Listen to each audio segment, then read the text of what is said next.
and welcome to a rather unusual Thursday interview here on Viking.TV. As I'm sure you recognise, I'm here at Highclere Castle, home of the real Downton Abbey. And today, my special guest is Fiona Lady Carnarvon, who has written Seasons at Highclere, a unique mix of history and cookery, lifestyle and sumptuous pictures. This book reveals the treasures within Highclere Castle's land and estates, Georgian architecture, follies, secret gardens, the monk's garden, wildflower meadows and the woods of enchantment. Alongside, of course, the history and anecdotes, this book also details sumptuous recipes for dishes inspired by local seasonal produce, like Heritage Tomato Tart, Highclere baked figs with goat's cheese and honeyed winter vegetable salad. Beautifully illustrated with full colour photography, Seasons at Highclere is full of gastronomical delights, the stories of the treasures within Highclere Castle's grounds, untold secrets from the castle's archives, and much, much more. So how did she unravel all of those secrets? And how do you write a recipe book with such a difference while staying loyal to the heritage and dignity of such a castle and history? Right, here we are in the kitchen. My very messy farmhouse kitchen, not Paul our chef's pristine kitchen. This isn't messy to me, but anyway. It kind of works. So I thought, Anne, that part of the latest book, Seasons at Highclere, is curiously enough cooking within the seasons. It's using what's best for our bodies, for us, and what's most right. And my husband loves tomatoes. So and I love tomatoes, so I'm very keen on this one. So I thought we'd make a heritage tomato tart. So let me go and get the pastry. Oh, right. Because I love the different colours and actually different shapes too. I don't know whether I've ever seen a tomato that shape. But that one's magnificent too. For a start, the colours are going to be fabulous, aren't they? So I have already just greased the tart with a bit of butter. Right. And then it's always best from the fridge. So it's going to be over to you. There's a little bit of extra flour to roll that out. So do you want to do excellent task number one? As a huge professional. Thank you. I'm sure you must have cooked in your early life on TV, did you? Oh, well, yes, I used to watch the master chefs doing their thing, and then I'd have a go at something, but usually it was just eating it at the end. I think I'm very good at that bit. But this is quite cold, you see, so it needs a bit of work. It does, it's elbows. But I imagine it's getting it quite thin. Yeah. It does need to get quite thin because it needs to get to go around. How do you stop, if you've got something like tomatoes which are very, very high in water content, how do you stop it giving you a soggy bottom? Well, we're going to put a base of the, which is goat's cheese and creme fraiche and some chives, and that will then provide a base on which the tomatoes sit. So it doesn't really it's not a problem, and it just kind of all dissolves into yumminess. Yes, that's the bit I'm looking forward to. The yumminess. Yes. So whose recipe is this? I think this is a mixture of mine and some girlfriends. So I just think that as a picnic or as a summer lunch with a green salad. Oh, it's beautiful. Absolutely. And some fresh bread, a rosemary bread or something. This is completely and utterly So basically it's going to be lots and lots of chopped up tomatoes. Yes. Cream cheese. Yes. Pastry. With some goat's cheese in as well. Ah, yeah. And then a little bit of lemon, just to give that a little taste of lemon. It's like a workout. So I think I've got here goat's cheese and ricotta, half and half. Mm. And actually, whilst you're doing that, I'm going to zest of a lemon. Zest the lemon without doing my. So I've got to fill. That's your aim. Not too far away. Do you like cooking? I do like cooking. I find it very relaxing. It also just brings people together, doesn't it? Well, yes, and I just think the extra pleasure you must get from cooking something that you've grown yourself, or is grown in your gardens, or is just local. And they say it's incredibly healthy to eat local. Yes. And it gives you a natural sort of immunity to.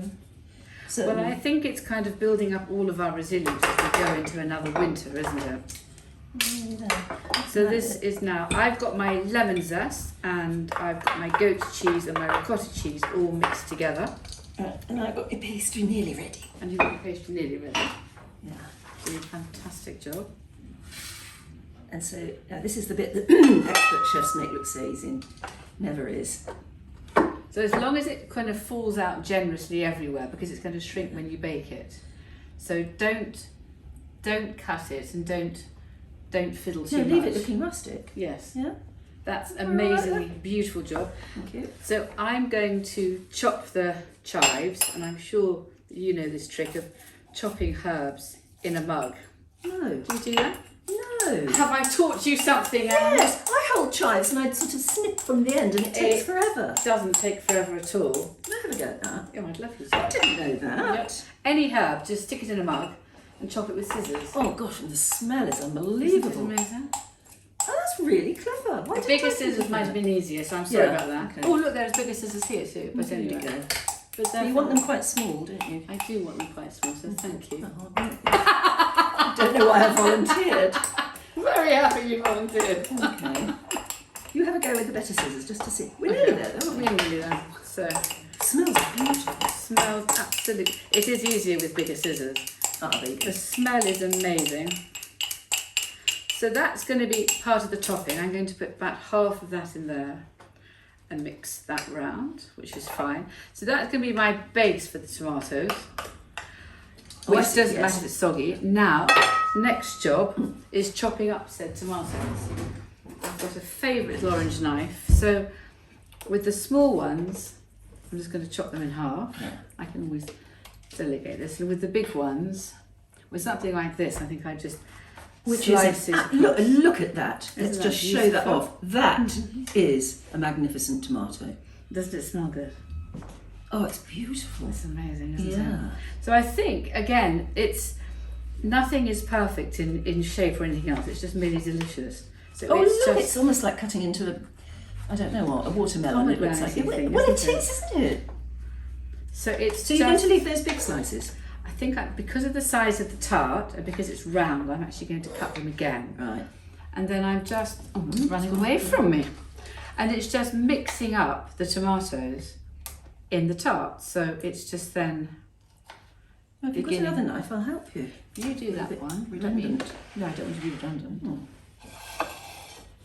Do that one into quarters. Okay. The colours, do you know, 20 odd years ago, we didn't used to get tomatoes these colours. They're I mean, beautiful. that looks like a gooseberry. Isn't It's it? just amazing. Green tomatoes, lovely. So it's just having a real variation, I think, of tomatoes in shape and not worrying if it's not perfectly aligned or anything else. So this is not a dish to worry about, No, it wants to look a bit farmhousey, doesn't it? Rusticy. which is our way of saying we're not perfect. Well, yeah. And, you know, who's got the time to be perfect? Maybe chefs do. Have we got enough yet? I just thought we may well have. So, as my very Can I experienced, taste it just to make sure it's perfect. Because, oh, it's beautiful. it's a nice mixture. Do you want to put that So I line the bottom. in the middle of the tart? Yeah, in the bottom of the The whole lot? probably quite a bit. I always think. Splat. So I enjoy my job. You've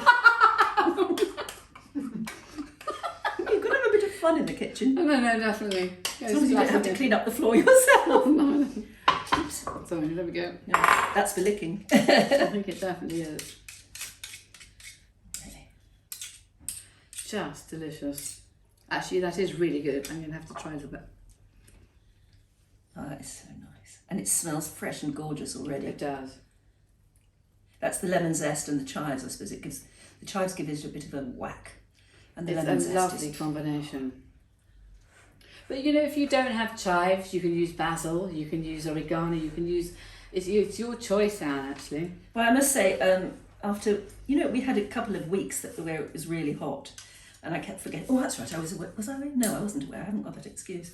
But something happened to my herbs and they all dried up, except the chives. So I've got a lot of chives at the moment. They're easy to grow. There's no excuse if you haven't No, got there good isn't chives. any at all.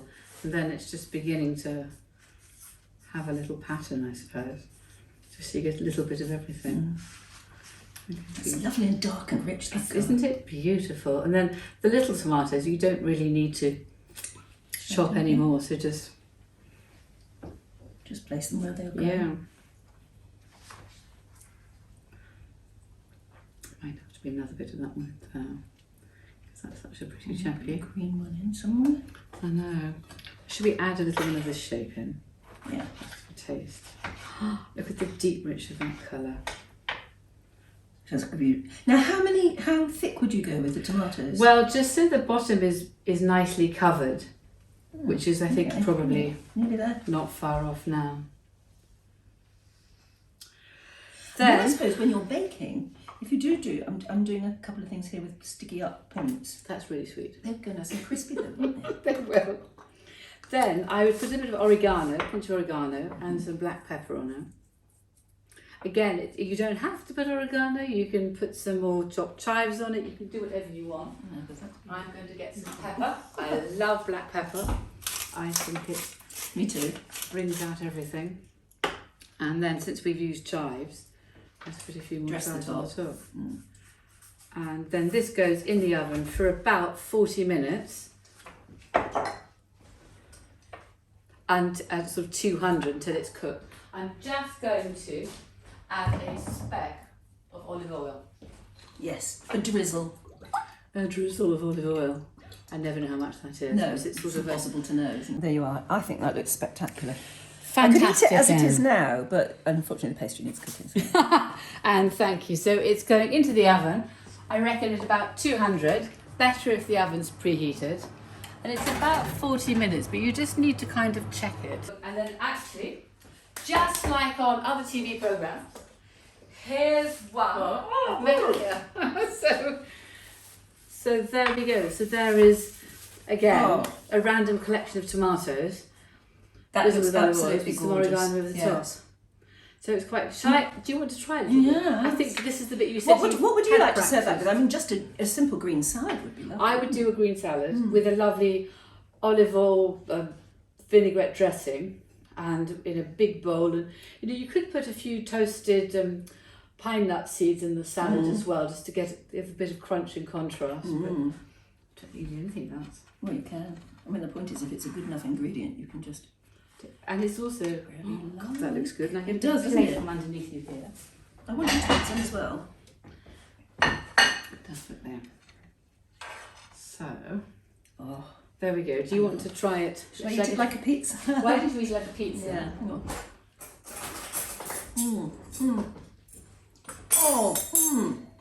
Was that good? Oh God, right, I've got to have some straight away. But I'm lost for words. I can't speak anyway. So this was brilliantly cooked by yourself, Anne. It was. If we could do time travel, I'd do it all over again. That is beautiful.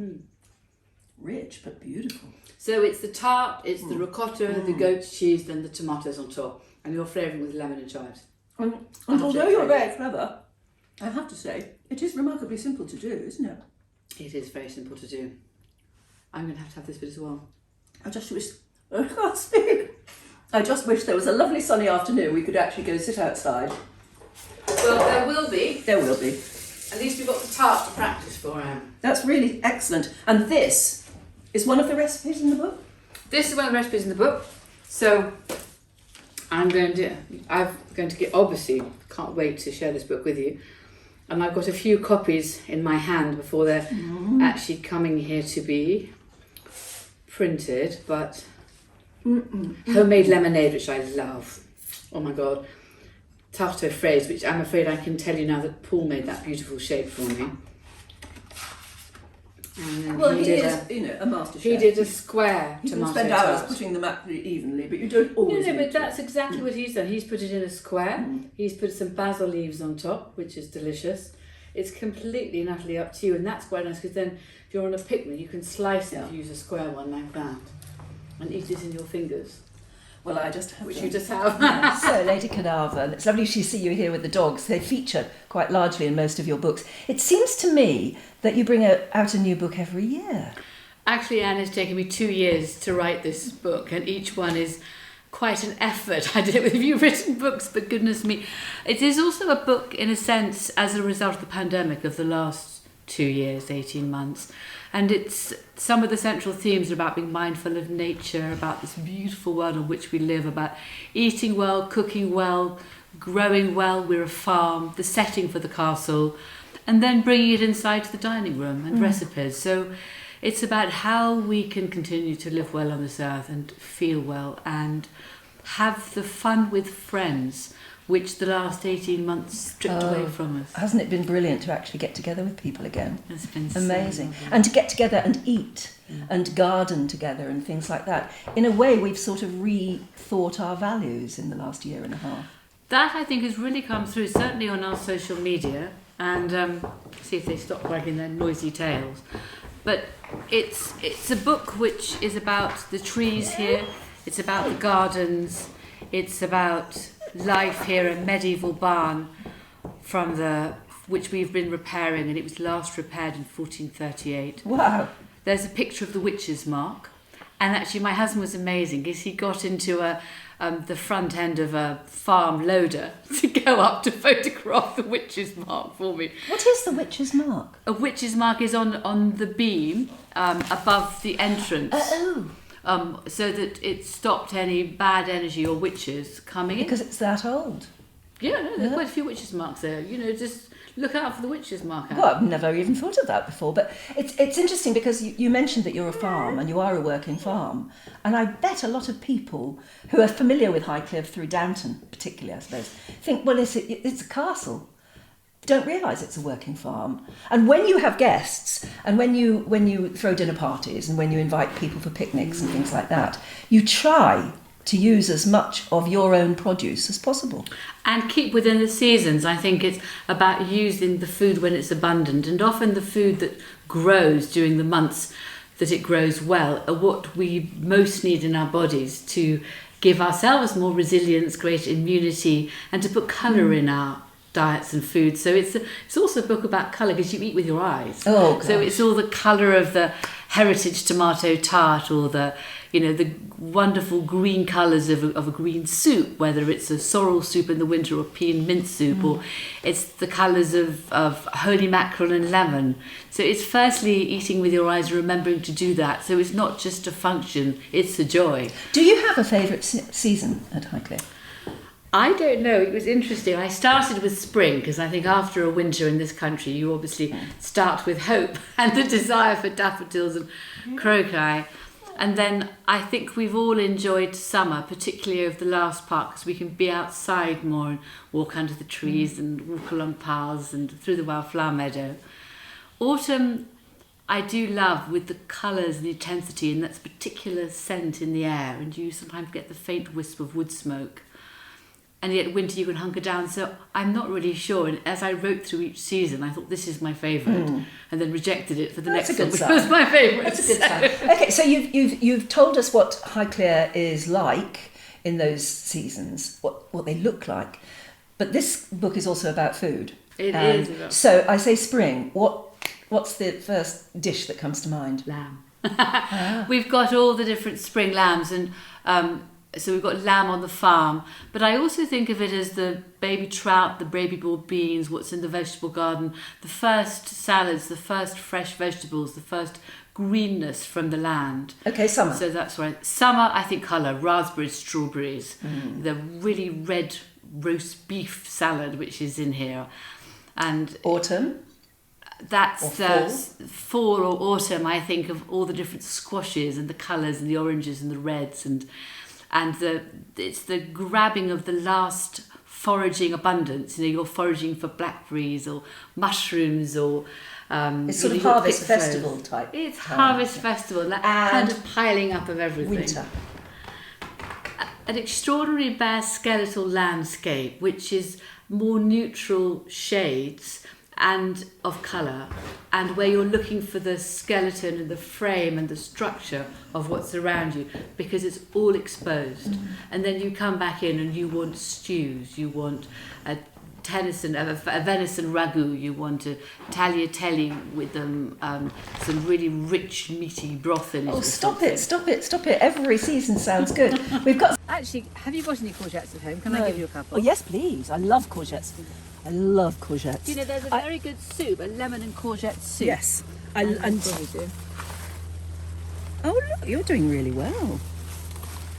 You know, Couple courgette of soup, courgette. there's nothing like it because these things are full of water, but lovely juicy water. They're lovely, aren't they? So, look at here. Now, what's those? Oh, right, of course. Right. You must try one. Oh, yes, I will. Think about gardening as eating. Oh, you've got to. Funny. Not half bad. Very They're nice. not bad, are they?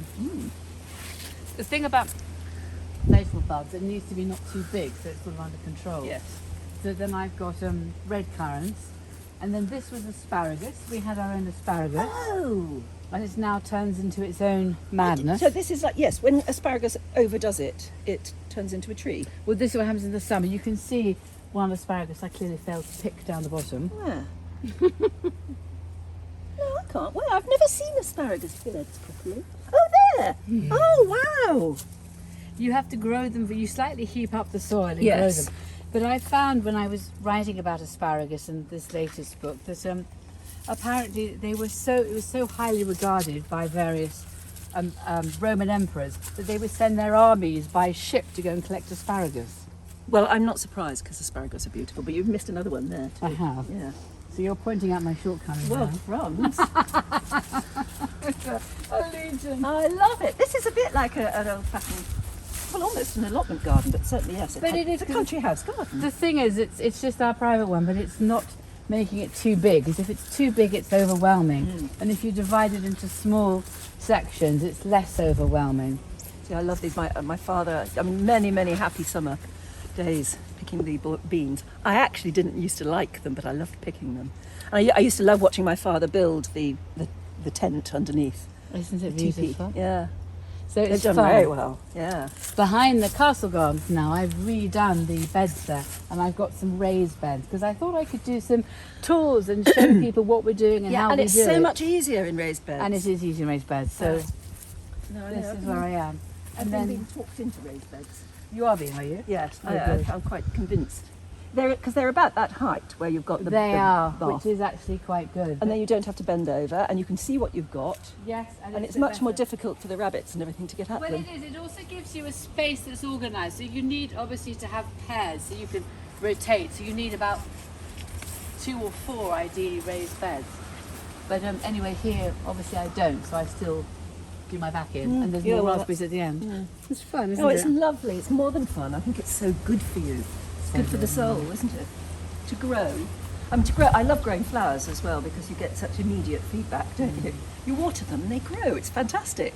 But with vegetables, to be able to eat them as well and feel that you're nourishing from And the I can't work of thank your you. fair hands. Thank you very much. I should go and make some soup. We've got some lovely questions from Paula in Florida. How long did it take to write the book? Well, you said 2 long years by the sound of it. Yes, I mean, I think I'm sure you'll appreciate as you go towards a deadline, it becomes quite intense. Can you stop running your tail? You're sometimes very noisy. They have got noisy tails. They have, We'll have a look at those in a And minute. they had to stop their tails wagging in Downton Abbey sometimes because they made too much noise when they were filming. Oh, really? I told you too. I like that. No, so back to Paula's kind question. Yeah, how long did it take to write? I had it in my head for 2 years, and obviously got the Penguin Random House kindly offered to publish it in Rizzoli in America. So once you're then you've got a contract, you begin to panic. Then you begin to write with more intensity, and I tackled it in many different ways, and they've been very kind because they let me have the scope of what I wanted to write, and then the last 6 months were pretty intense. I'll bet. When does the book come out? Is it out now already? The English is published in England on September the 16th, which is quite exciting, and then it comes out in America at the beginning of October, I think, sometime around the 8th or the 9th. Just in time for Christmas. Doris in Idaho says, what's your favourite part of the gardens? That's both your gardens, your little country house gardens, but also the castle gardens. Golly, it's such a hard question to answer. I mean, I love the secret garden, but then the white border in summer is amazing. Do you know, I found a couple of people sitting in the rose arbor, a couple of ladies, visitors, and they were just sitting there and they said how happy it made them feel, sitting on a bench, surrounded by arches of roses and looking out at the rose arbor, which is in memory of my mother. So I don't know, and then sometimes you suddenly see this spray of roses. I planted a rose against a tree to grow up and grow into the branches and come round. And you forget about it because it never seems to get going. And suddenly you walk round and you've got this extraordinary everlasting shower of roses coming down, which is spectacular. So I think in so many ways, every day is my favourite day, and every place in the garden can be my favourite place. It must be very nice to sit there sometimes, coming here as a visitor, to sit in the gardens and love and admire the gardens without having to do the weeding yourself. Charlotte in Newfoundland says, where do you get inspiration for the recipes? Golly, thank you, Charlotte. It often comes from family and friends, from things I've enjoyed.